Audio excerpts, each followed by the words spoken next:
Hello दोस्तों, आप सभी का स्वागत है आपके अपने चैनल बीके स्टडी पॉइंट में। आज हम बात करेंगे एडुटेरिया पब्लिकेशन की बीपीएससी की जो क्वेश्चन बैंक आई हुई है, जो कि बीपीएससी की परीक्षाएं जो परीक्षाएं हुई थी 66वीं बीपीएससी जो परीक्षाएं हुई उसका जो री एग्जामिनेशन हुआ 65वीं 64वीं और जितनी भी परीक्षाएं बीपीएससी के द्वारा ली जाती है, सीडीपीओ 2018 में, 2005 में, 1998 में, ऑडिटर की जो परीक्षाएं अभी 2021 में हुई थी, उन सभी 16 वर्षों के बारे में अभी हम लोग बात करेंगे।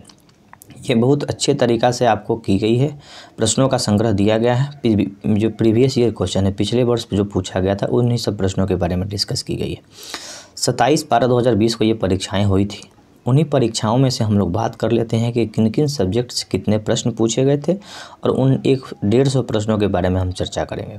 चर्चा मुश्किल से आधा घंटे की होगी। आधा घंटा की क्यों 150 प्रश्न हो जाएगा, तो आपको मैं धीरे धीरे बताता जाऊँगा।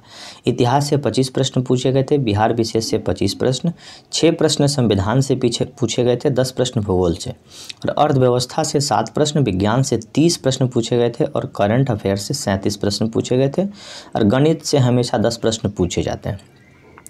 ये वीडियो आधा घंटा का कैसे होने वाला है, तो 66वीं बीपीएससी की जो ये हम आपको बता दें कि इसमें टिक करने की झंझट नहीं है। मैं क्वेश्चन पे टिक इसलिए कर दिया हूँ ताकि ये वीडियो छोटा बने और आप लोगों को मोटा मोटी देखने का नज़रिया पता चल जाए कि हाँ प्रश्न किस तरह से आते हैं। हिस्ट्री के जैसे 25 प्रश्न आए हैं तो कहाँ से आए हैं 66वीं बीपीएससी में। 67वीं बीपीएससी में भी उस तरह की आने की संभावनाएँ बन जाती है। तो हम लोग अभी बात कर लेते हैं धीरे 150 क्वेश्चन के बारे में बात करेंगे। 10 प्रश्न मैथ को छोड़ के 140 प्रश्नों के बारे में बात करेंगे। आइए शुरू करते हैं समय को न लेते हुए। और आपको अगर आप इस चैनल पर नए होंगे तो कृपया चैनल को सब्सक्राइब कर लीजिएगा और बेल आइकन को दबा दीजिएगा। एक बात और बता दें कि दृष्टि पब्लिकेशन की 15 सेट आई हुई है। उनमें से फर्स्ट सेट हिस्ट्री की जो सेट है, मैंने 150 प्रश्नों का विश्लेषण कर दिया हूँ। एक अलग प्लेलिस्ट बना देता हूँ, आप लोग ज़रूर देखिएगा अगर नहीं देखे होंगे तो। और ये जो प्रश्न 66वीं बीपीएससी में पूछी गई थी, आइए हम लोग पूरी तरह से देखते हैं। प्रश्न संख्या इतिहास से है। 1 नंबर प्रश्न है कि निम्नलिखित में से किस हड़प्पन नगर में जूते हुए खेत का निशान मिला है। तो हड़प्पा सभ्यता, जो कि सिंधु घाटी सभ्यता के नाम से भी जाना जाता है, जिसका टाइम पीरियड 2300 से 1750 ईस्वी पूर्व माना जाता है। ठीक है।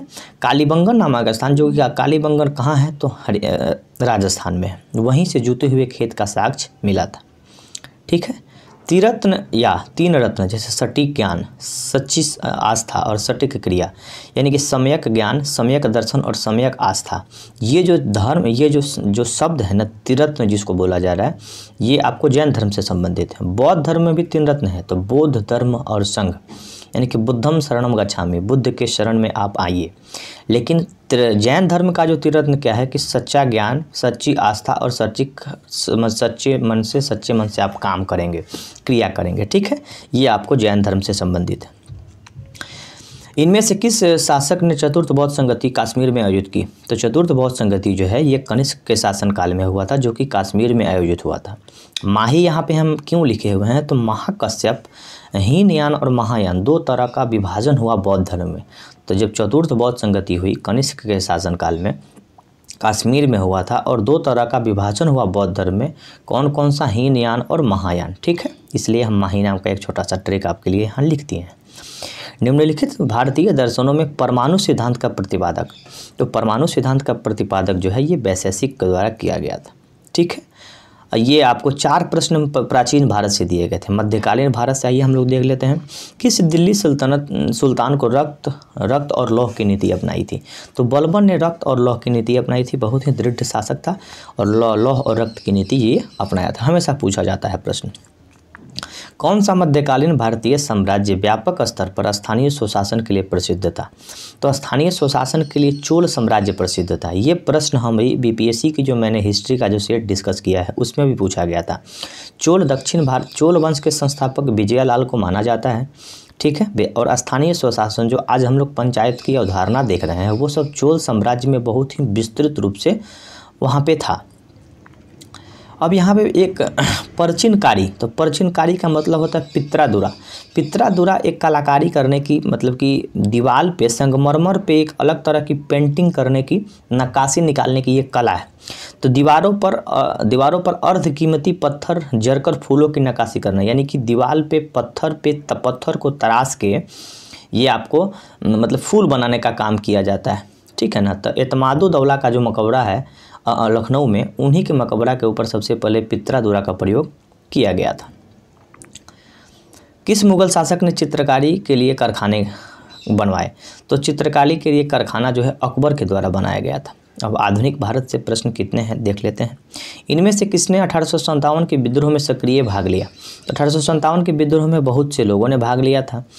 तो बेगम हजरत महल लखनऊ से भाग ली थी, एक बाद बहादुर शाह जफर दिल्ली से भाग लिए थे, मौला अहमदुल्ला फैजाबाद से लिए थे। यानी कि इनमें से ये ऑप्शन नंबर ई हो जाएगा, क्योंकि ये सभी लोग कहीं ना कहीं से भाग लिए थे। दिल्ली से भाग बेगम जतीन महल नहीं लिए थे, बहादुर शाह के द्वारा दिल्ली से भाग लिया गया था, और सभी ऑप्शन सही है। किस अधिनियम के बारे में जवाहरलाल नेहरू ने कहा था कि हमें एक ऐसी कार दी गई है जिसमें सब ब्रेक हैं किंतु इंजन नहीं?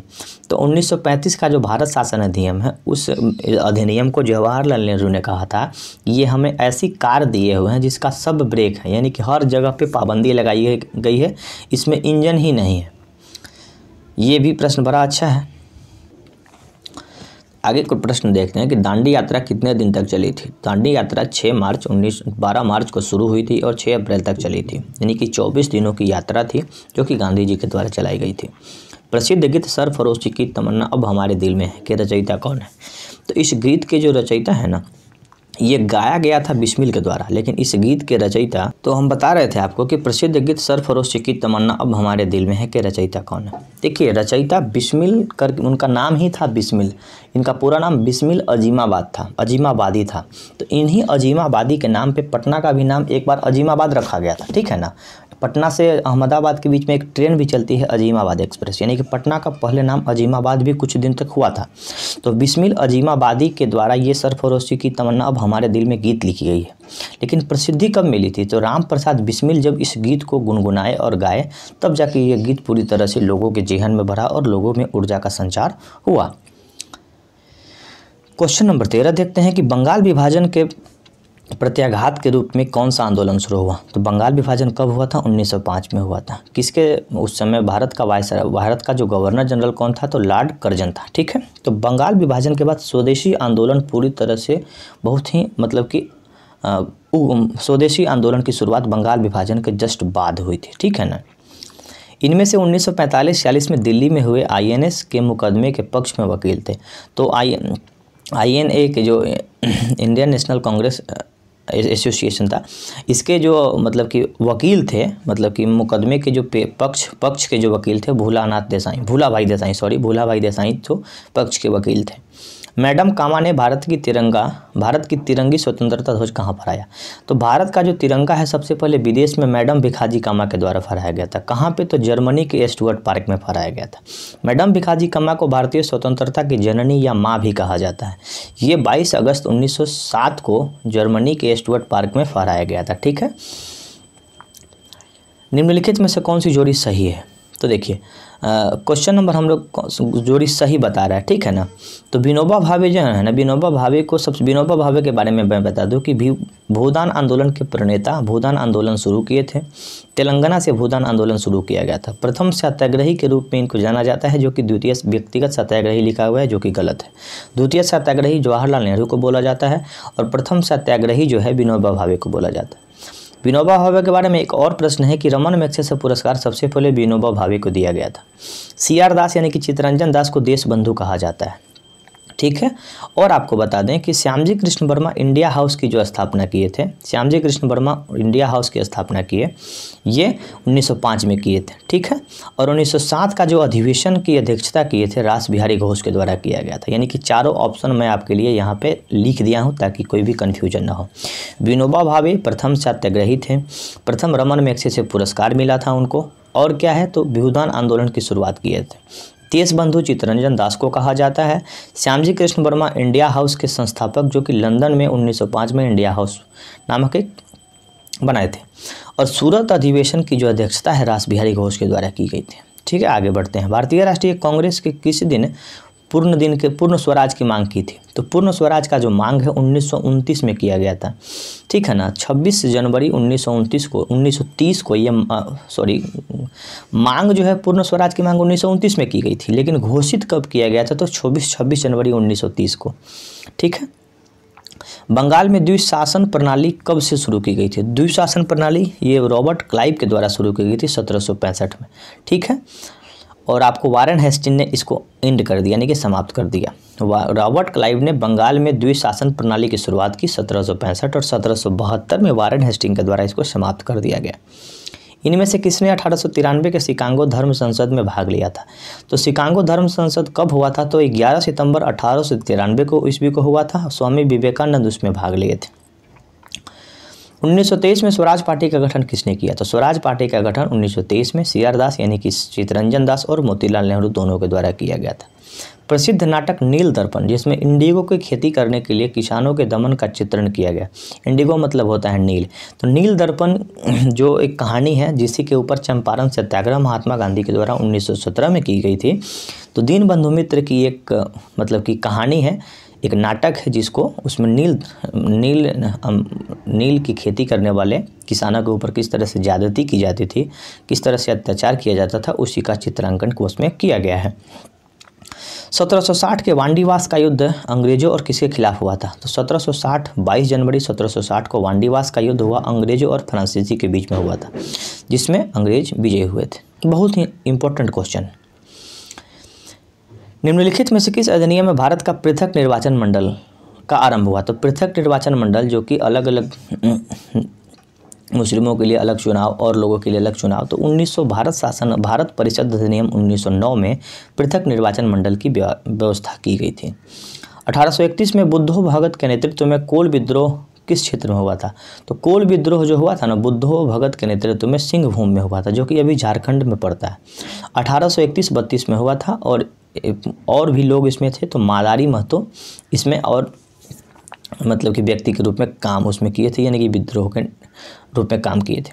निम्नलिखित में से किस कॉलेज में गांधी जी ने पढ़ाई की थी? तो श्यामदास कॉलेज भावनगर, जिसमें श्याम गांधी जी ने पढ़ाई शुरुआत में की थी। ये आपको 25 प्रश्न आपको इतिहास से मिला है। अब हम देखते हैं बिहार विशेष से कितने प्रश्न पूछे गए हैं। तो बिहार के प्रथम मुख्यमंत्री कौन थे? तो श्री कृष्ण सिंह थे, 1937 में बने थे। बिहार में कांग्रेस का प्रथम अधिवेशन कहाँ रखा गया? तो प्रथम अधिवेशन पटना में रखा गया था 1912 में। RN मधोलकर उसकी अध्यक्षता किए थे। और गया में भी कांग्रेस का अधिवेशन हुआ 1922 में, जिसके अध्यक्ष CR दास हुए। देखिए याद रख सकते हैं कि चित्तरंजन दास 1923 में आपको मैंने आपको बताया कि चित्तरंजन दास के द्वारा एक संस्था के निर्माण की गई थी। वो संस्था हम लोग फिर से देख लेते हैं। स्वराज पार्टी की स्थापना 1923 में चित्तरंजन दास और मोतीलाल नेहरू के द्वारा किया गया, ठीक है।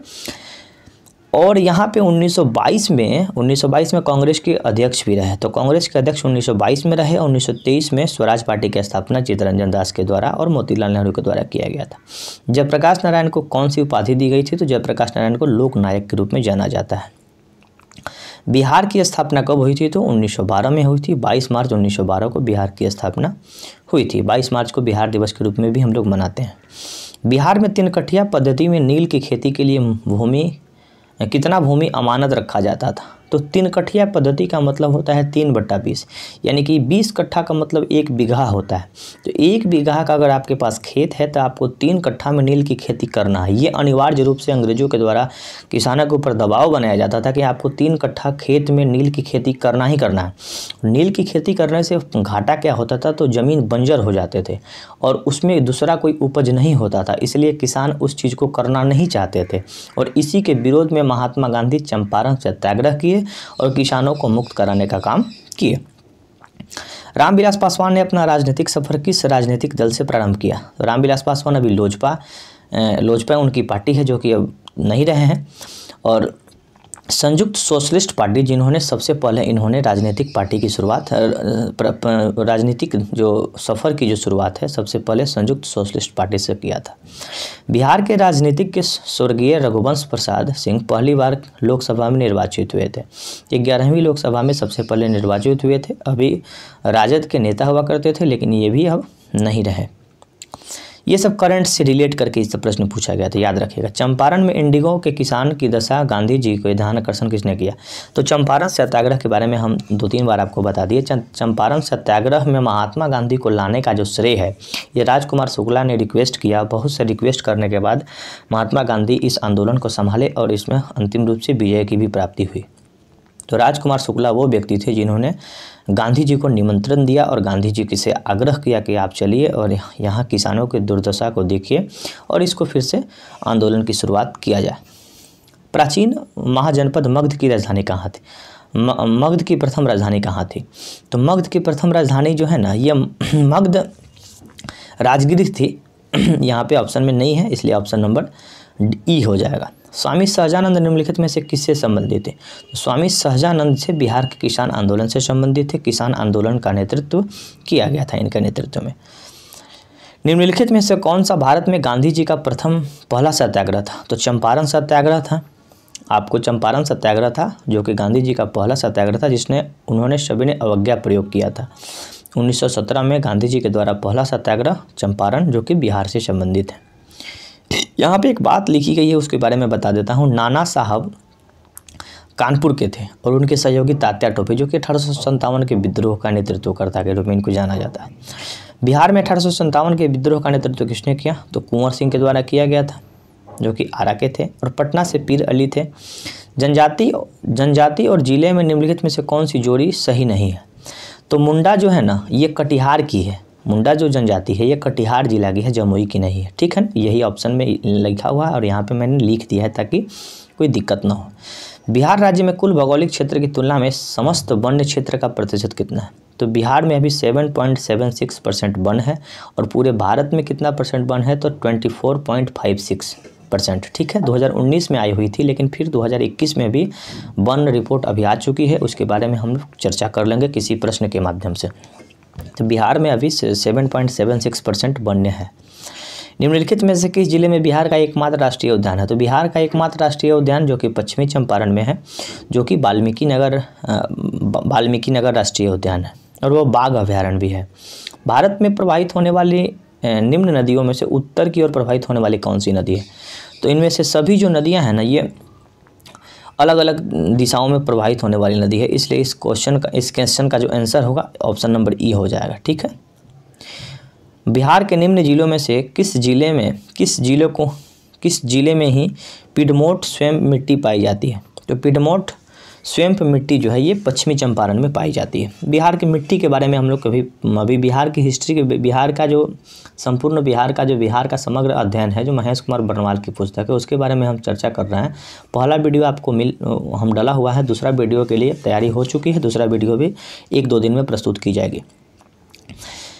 आगे देखते हैं कि बिहार के निम्न प्रशासनिक विभागों में से कौन से जोड़े में गंगा नदी नहीं बहती है? तो गंगा नदी कहाँ कहाँ बहती है? तो सारण, तिरहुत, दरभंगा, मुंगेर, कोसी और मगध में गंगा नदी नहीं बहती। कोसी जो कि कोसी नदी ही बहती है कोसी में, और मगध में तो और भी नदियाँ बहती हैं। ठीक है ना, तो गंगा नदी के बारे में ये ऑप्शन आपको ठीक है। वर्ष 1632 में बिहार के पटना शहर में किस कंपनी ने अपनी फैक्ट्री बनाई? तो 1632 में पटना कॉलेज है आज, पटना कॉलेज जो कि अशोक राजपथ में है, वहीं पे डच कंपनी के द्वारा स्थापित किया गया था। डच ईस्ट इंडिया कंपनी के द्वारा स्थापना किया गया था। ये भी प्रश्न बड़ा अच्छा है, लेकिन ये नई योजना के बारे में कुछ खास क्वेश्चन इसमें से नहीं है, इसलिए इसको छोड़ दिया जाता है। करंट का क्वेश्चन है। बिहार सरकार के 7 निश्चय योजना में कौन सम्मिलित नहीं है? तो 7 निश्चय योजना में महिला रोजगार, साफ पानी और सभी परिवार को बिजली, तो बाल कल्याण इसमें संबंधित नहीं है। बाल कल्याण के लिए अलग से काम की जाती है। हाँ, ये भी प्रश्न अच्छा है। बिहार का प्रति व्यक्ति शुद्ध राज्य घरेलू उत्पाद स्थिर कीमत प्रदेश की तुलना से कम है। 2018-19 में कितना परसेंट रहा? तो राष्ट्रीय औसत का 33%, जो कि घरेलू उत्पाद कीमत स्थिर में रही है। बिहार के निर्वाचन आयोग ने कब बिहार विधानसभा 2020 का आम चुनाव की प्रेस नोटिस जारी की? तो देखिए, बिहार में विधानसभा हुई थी 66वीं बीपीएससी के पहले, इसलिए सब ये प्रश्न करंट से पूछा गया है। तो 25 सितंबर 2020 को ये लागू की गई थी। कुछ प्रश्न है जो कि अभी नहीं पूछा जाएगा। ठीक है ना, अब जैसे ये प्रश्न है, ये प्रश्न अच्छा है, 2020 का प्रश्न है, लेकिन याद रखने के लिए, याद नहीं रख सकते हैं, केवल समझ लीजिए कि हाँ इस तरह के प्रश्न आए थे। भारत सरकार ने 2 जनवरी 2020 को बिहार राज्य की कृषि कर्मण पुरस्कार दिया गया। तो कृषि कर्मण पुरस्कार दिया गया मक्का और गेहूं के उत्पादन के लिए। अब ये राज्य व्यवस्था से प्रश्न है तो ये प्रश्न इंपॉर्टेंट हो जाता है। और करंट का कुछ प्रश्न है जो कि जानना आवश्यक इसलिए हो जाता है कि हाँ उस सेक्शन का करंट हम लोग पढ़ें। अब आइए, निम्नलिखित में से कौन सा विकेंद्रीकरण का वैशिष्ट नहीं है? तो विकेंद्रीकरण का वैशिष्ट क्या नहीं है? तो स्वायत्तता, यानी कि ये विकेंद्रीकरण का मतलब होता है कि हर लोग, छोटा छोटा लोग शासन करे। तो स्वायत्तता, लोगों की सहभागिता, ये भी सब विकेंद्रीकरण का है। स्थानीय समुदाय को सशक्त बना, ये भी विकेंद्रीकरण की है। लेकिन स्थानीय समुदाय में आत्मविश्वास का नहीं जगाना, ये विकेंद्रीकरण का गुण नहीं है। ठीक है, जैसे सत्ता का विकेंद्रीकरण शब्द हम लोग बराबर सुनते हैं। तो सत्ता का विकेंद्रीकरण का मतलब होता है कि पंचायतों का निर्माण इसलिए किया गया ताकि सत्ता का विकेंद्रीकरण हो, गांव लेवल से भी लोगों की भागीदारी हो। ठीक है ना। ब्रिटिश शासनकाल में भारत के विकास में कौन सा कानून ऐतिहासिक नहीं रहा? तो protection of civil right act 1955 ये ब्रिटिश काल में संविधान के लिए ऐतिहासिक नहीं रहा है। क्यों नहीं रहा है? तो रेगुलेटिंग एक्ट 1773, 1833 का चार्टर एक्ट और गवर्नमेंट ऑफ इंडिया 1919, ये सभी जो है ये संविधान के विकास में योगदान रहा है। लेकिन संविधान का विकास तो 1946 से शुरू हो चुकी थी, ये तो बाद में आया हुआ कानून है, इसलिए इसका मतलब कि प्रेजेंट्स ब्रिटिश काल में नहीं रहा है। भारत के संविधान का कौन सा अनुच्छेद भारत के निर्वाचन आयोग की स्थापना के बारे में बात करता है? तो निर्वाचन आयोग की स्थापना के बारे में अनुच्छेद 324 जो कि निर्वाचन आयोग के बारे में बात करता है। विधि का नियम या कानून का अधिराज्य का मतलब क्या होता है? सभी के लिए एक कानून और सभी के लिए एक न्याय तंत्र। यानी विधि का शासन का मतलब क्या होता है कि सब लोगों के लिए एक कानून एक होना चाहिए और सभी राज्यों के लिए एक न्याय तंत्र होनी चाहिए, एक हाई कोर्ट होनी चाहिए, एक सुप्रीम कोर्ट होनी चाहिए। उस तरह से काम की जाती है। पंचायती राज संस्था में 29 कार्यों की सूची किस अनुच्छेद में है? तो देखिए 29 कार्यों की सूची 243 में ही पंचायतों के बारे में वर्णन की गई है अनुच्छेद में। तो 243 जी में पंचायत में 29 है कार्य है। ठीक है, 29 कार्यों की सूची पंचायतों को करना होता है, जो कि अनुच्छेद 243 जी में लिखी गई है। 73वां संविधान संशोधन कानून के वैधानिक शुरुआत किस संविधान संशोधन के बिल के साथ हुई थी? तो 73वां संविधान संशोधन की जो बिल है ये 1993 में हुई थी और ये भाग 9 में जोड़ा गया था। 64वां संविधान संशोधन बिल के द्वारा इसको वैधानिक शुरुआत कर दी गई थी और बाद में 73वां संविधान संशोधन पास करके पंचायती राज व्यवस्था के बारे में बात की गई। और भारत के भूगोल से कुछ प्रश्न है, देख लेते हैं। निम्नलिखित हिमालय पर्वतमाला में अटल टनल पार करती है? तो अटल टनल पूर्वी पीर पंजाल दर्रा को पार करती है, जो कि लेह को मनाली से जोड़ती है, हिमाचल प्रदेश जम्मू कश्मीर के साइड से। और यहाँ पे इसकी जो लंबाई है 9.02 किलोमीटर है। 2011 की जनसंख्या के अनुसार भारत के किस राज्य में आदिवासियों की आबादी प्रतिशत कुल आबादी की तुलना में सबसे अधिक है? तो सबसे ज़्यादा आबादी वाला जो राज्य है भारत में ये मिजोरम है। निम्न कॉफ़ी के उत्पादन में से कौन कर्नाटक का क्षेत्र नहीं है? तो चिकमंगलुरु, बाबा बुदन की पहाड़ी और कुर्ग ये सभी कर्नाटक का क्षेत्र है जहाँ पे कॉफ़ी के उत्पादन की जाती है। पुलनेज जो क्षेत्र है ये तमिलनाडु में है, तो ये कर्नाटक में नहीं है। भौगोलिक क्षेत्र की दृष्टि से निम्नलिखित जिलों में से कौन सा जिला सबसे बड़ा है? तो सबसे बड़ा जिला भारत का है लेह। ठीक है। भारत के किस राज्य में वन्य जीव अभयारण्य सबसे अधिक है? तो सबसे ज़्यादा वन्य जीव अभयारण्य जो कि महाराष्ट्र में है। खनिज और जिले के निम्नलिखित में से कौन सी जोड़ी सही है? तो लाइम स्टोन जो है बिहार के कैमूर जिला से प्राप्त होता है। विश्व का भूगोल के बारे में देख लेते हैं। भौगोलिक दृष्टि से जापान का सबसे बड़ा द्वीप, तो जापान में 5 द्वीप है, होन्शु, क्यूशु, होक्काइडो, शिकोकू। तो सबसे बड़ा द्वीप कौन सा है? तो होन्शु। ठीक है। ग्रीनलैंड किस देश का भाग है? तो भारत विश्व का सबसे बड़ा आइलैंड है ग्रीनलैंड, जो कि डेनमार्क के अधीन है। निम्नलिखित में से किस देश ने 2019 में सालाना सबसे अधिक सोने का उत्पादन किया? तो अभी भी सोने का उत्पादन अभी चीन के द्वारा ही किया जा रहा है। 2 नंबर पे ऑस्ट्रेलिया है, 3 नंबर पे रूस है और 4 नंबर पे अमेरिका है। ठीक है।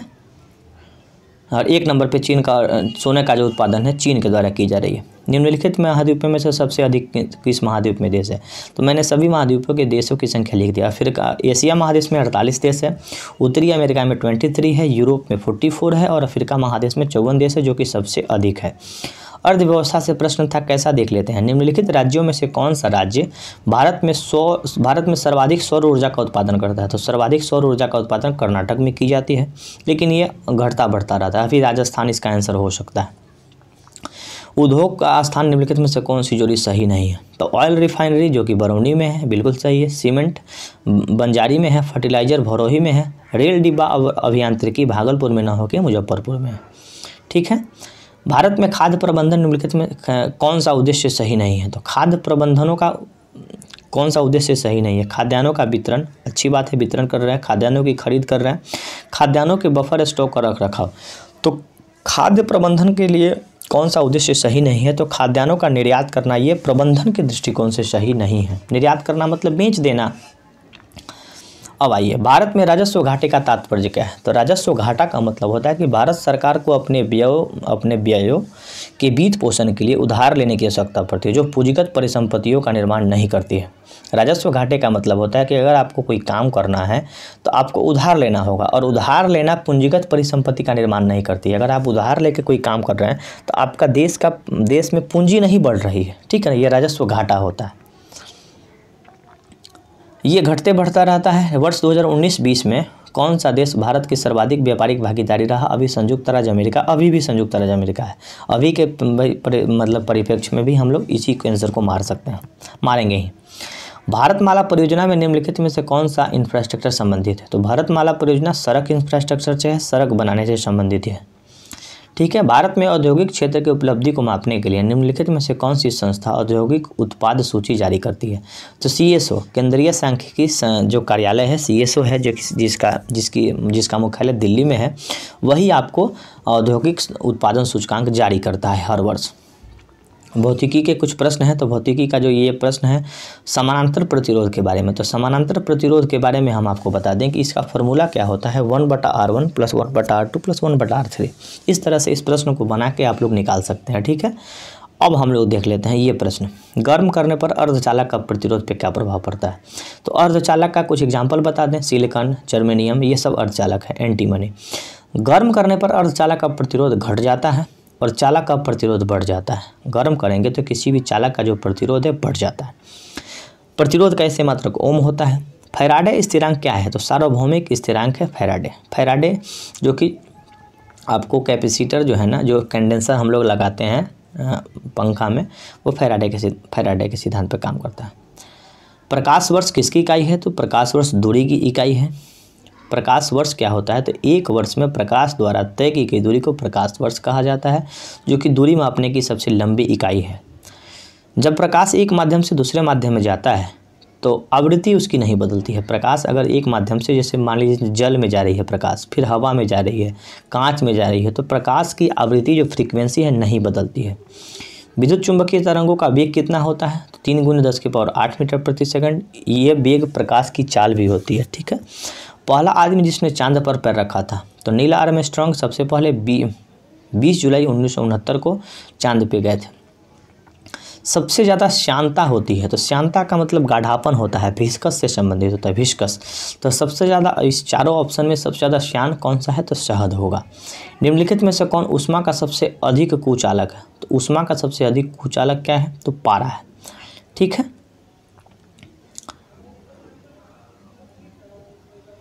पारा है। ठीक है। आगे बढ़ते हैं। रसायन विज्ञान से कुछ प्रश्न था, देख लेते हैं। प्लूटोनियम न्यूक्लाइड का जो रासायनिक सूत्र दिया गया है 94 और 242। तो द्रव्यमान संख्या आपको 242 है और इलेक्ट्रॉन की संख्या और प्रोटॉन की संख्या तो समान होती है। तो अगर हम लोग न्यूट्रॉन की संख्या निकालना होगा तो न्यूट्रॉन की संख्या निकालने के लिए द्रव्यमान संख्या में से इलेक्ट्रॉन की संख्या या प्रोटॉन की संख्या जब घटा लेंगे आपको न्यूट्रॉन की संख्या निकल जाती है। मैंने घटा के यहाँ पे लिख दिया है 148 इसका आंसर हो जाएगा। पुलिस द्वारा नशे में गाड़ी चलाने वाले की सांस की जांच करने के लिए कौन सा फिल्टर पेपर प्रयोग करता है। तो पोटेशियम डाइक्रोमेट और सल्फ्यूरिक अम्ल का प्रयोग करके जो नशा वाला व्यक्ति है उसको फिल्टर पेपर से चेक कर लेता है कहीं यह व्यक्ति दारू पिया है या नहीं है। चूने का पानी को कौन सा दूधिया बनाता है। तो चूने के पानी को दूधिया बनाने का काम CO2 कार्बन डाइऑक्साइड के द्वारा किया जाता है। पेट्रोल तथा डीजल के अधूरे जलने से कौन सा गैस उत्पन्न होता है। तो पेट्रोल और डीजल जब अधूरा जलता है तो कार्बन मोनोऑक्साइड निकलता है। ठीक है। कार्बन मोनोऑक्साइड को हम लोग लिखते हैं CO। जो कि स्वास्थ्य के लिए हानिकारक है। ये भी प्रश्न है, थोड़ा सा इसको सॉल्व करना पड़ेगा, इसको आप लोग देख लीजिएगा। इसके पीडीएफ में टेलीग्राम पे डाल दूंगा। रेत और नेफंथिस का मिश्रण को किसके द्वारा अलग किया जाता है? तो रेत यानी कि बालू और नेफंथिस को अलग करने के लिए ऊर्ध्वापतन। ऊर्ध्वापतन क्या होता है कि अगर हम लोग किसी भी चीज़ को जलाएंगे, जलाने के बाद वो द्रव में ना बदल के सीधा गैस में परिवर्तित हो जाए। जैसे कपूर को जलाते हैं, वो जलने के बाद सीधा गैस में परिवर्तित हो जाता है। तो रेत और नेफंथिस को जब जलाएंगे, तो नेफंथिस को जलाएंगे तो वो उड़ के ख़त्म हो जाएगा, रेत अपने आप बच जाएगा, तो ये दोनों अलग हो जाएगा। बेंजीन में सिग्मा पाई बॉन्ड की संख्या कितनी होती है? तो बेंजीन में जो सिग्मा और पाई बॉन्ड की जो संख्या होती है 12 और 3 के रेशियो में होती है। यूरिया में उपस्थित होने वाला तत्व, तो यूरिया का फुल फॉर्म के वाले जो रासायनिक सूत्र क्या होता है? NH2CONH2। तो कार्बन, हाइड्रोजन, नाइट्रोजन और ऑक्सीजन, ये चारों होता है यूरिया में। ठीक है, जीव विज्ञान से कुछ प्रश्न है, ये देख लेते हैं। अदरक तना है, जड़ नहीं, क्योंकि देखिए तना का एक विशेष गुण होता है जिसमें नोड और इंटरनोड होता है। तना वही होगा जिसमें नोड और इंटरनोड होगा। ठीक है, निम्नलिखित में से सबसे मीठी चीनी कौन सी होती है? तो सबसे मीठी चीनी को फ्रुक्टोज कहा जाता है। सच्चा फल कौन नहीं है? तो सच्चा फल जिसमें बीज है और वो जिसका निर्माण अंडाशय से होता है, वो सच्चा फल होता है। जिसका निर्माण अंडाशय से नहीं होता है वो असत्य फल होता है। सत्य और असत्य फल होता है। तो सेव जो है ये सच्चा फल नहीं है। फलियां अत्यधिक पौष्टिक होती है क्योंकि उसमें प्रचुर मात्रा में, तो फलियां में प्रचुर मात्रा में प्रोटीन मिलती है क्योंकि प्रोटीन सबसे अधिक पौष्टिक पदार्थ है। लौंग एक मसाला है, तो लौंग हम लोग कैसे प्राप्त करते हैं? तो फूल की कली से लौंग प्राप्त करते हैं। कुछ खास प्रश्न नहीं है। मांसपेशियों में दर्द के उपचार के लिए कौन सा पिया जाने वाला विकिरण? तो मांसपेशियों के दर्द के उपचार के लिए इंफ्रारेड नामक विकिरण हम लोग प्रयोग करते हैं। दूध किसका घटिया स्रोत है? तो दूध में विटामिन सी नहीं होता है और सभी विटामिन होते हैं। ग्लूकोज को एथिल अल्कोहल में किस एंजाइम द्वारा बदला जाता है? तो ग्लूकोज जब एथिल अल्कोहल में बदलने के लिए जाइमेज के साथ इसको क्रिया करते हैं तब वो एथिल अल्कोहल बदल जाता है। विटामिन जो रक्त के थक्के बनने के लिए प्रभावी होता है, तो विटामिन के कारण रक्त का थक्का बनता है। महिला सेक्स हार्मोन, तो एस्ट्रोजन जो हार्मोन है ये महिला का सेक्स हार्मोन है। पार्किंसन बीमारी के उपचार के लिए विकास के लिए किसको नोबेल पुरस्कार दिया गया? पार्किंसन बीमारी का मतलब होता है कोढ़। तो आर्विड कार्लसन जो एक वैज्ञानिक थे जिन्होंने पार्किंसन रोग के बारे में बात किया था, इसको लेप्रेसी कहा जाता है, उन्हीं को ये नोबेल पुरस्कार दिया गया था। थायराइड ग्रंथि की खराबी की कमी के कारण, तो थायराइड ग्रंथि खराब होती है आयोडीन की कमी के कारण। जो गला में घेंघा रोग होता है वो आयोडीन की कमी के कारण होता है। करवाहट के लिए मानव जीव की संवेदनशील कौन सा है? तो देखिए जीव में 2-3 तरह का चीज़ होता है। तो पीछे वाले भाग जब हम लोग देखते हैं, पीछे वाले भाग पे जो खट्टा पदार्थ लगता है, जो करवाहट लगता है, वो पीछे वाले भाग के कारण दिखता है। कुछ प्रश्न आपको समसामयिक से है यानी कि करंट से कुछ प्रश्न देख लेते हैं। कुछ प्रश्न अगर अभी के दृष्टिकोण से अच्छा होगा तो देखा जाएगा, नहीं तो उसको छोड़ दिया जाएगा। फिट इंडिया मूवमेंट जो है ना, ये पहली वर्षगांठ के अवसर पे किया गया था। फिटनेस की रोज़ आधा घंटा रोज ये प्रधानमंत्री मोदी के द्वारा किया गया था। ये खेल दिवस के अवसर पे किया गया था 29 अगस्त के दिन। ये भी प्रश्न अच्छा है। राजमाता विद्याराज सिंधिया के 100वें जन्मदिवस पे 100 रुपये का सिक्का जारी किया गया था। इस प्रश्न को मैं थोड़ा थोड़ा बोलते चल रहा हूँ, आप लोग देख लीजिएगा। किस राज्य के लघु फिल्म चित्र ची लोपू को दादा साहब फाल्के पुरस्कार 2020 जीती है? अरुणाचल प्रदेश। ये सब प्रश्न पूछने वाला नहीं है, लेकिन आप लोग देख लीजिए केवल। ये भी प्रश्न है, पुराना हो चुका है। किस निजी क्षेत्र के बैंकों ने किसानों के लिए ई किसान धन ऐप लागू किया है? तो ये HDFC बैंक लागू किया है। ये भी प्रश्न कोई खास प्रश्न नहीं है। हाँ, ये प्रश्न अच्छा है। राफेल फाइटर एयरक्राफ्ट किस वायुसेना पर औपचारिक रूप से भारतीय वायुसेना में शामिल हुआ? तो अम्बाला जो एयरक्राफ्ट पे ये राफेल आके उतरा था, याद रखिएगा।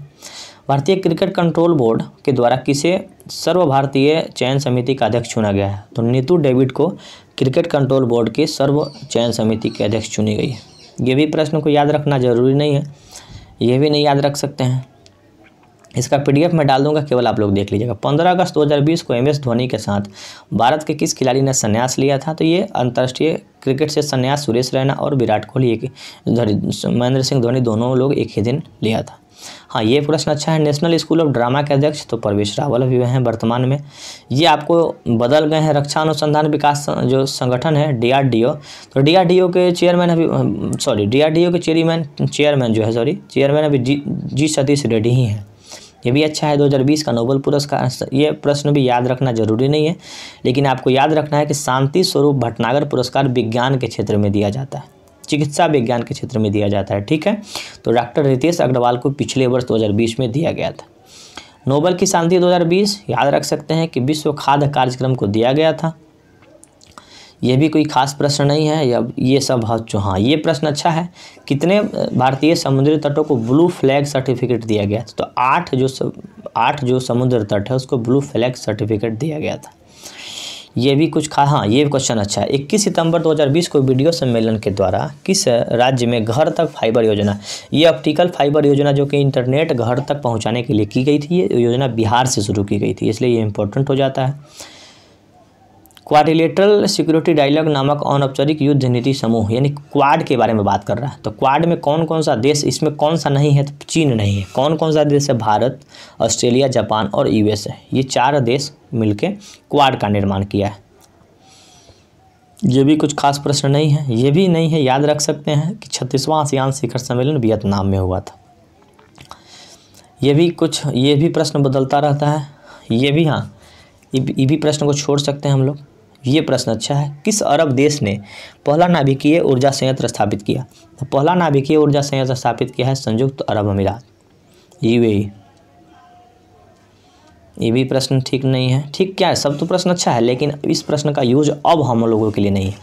सितंबर 2020 में प्रारंभ किए गए ऑपरेशन मेरी सहेली, तो ऑपरेशन मेरी सहेली का ये भारतीय रेल के द्वारा शुरू किया गया था।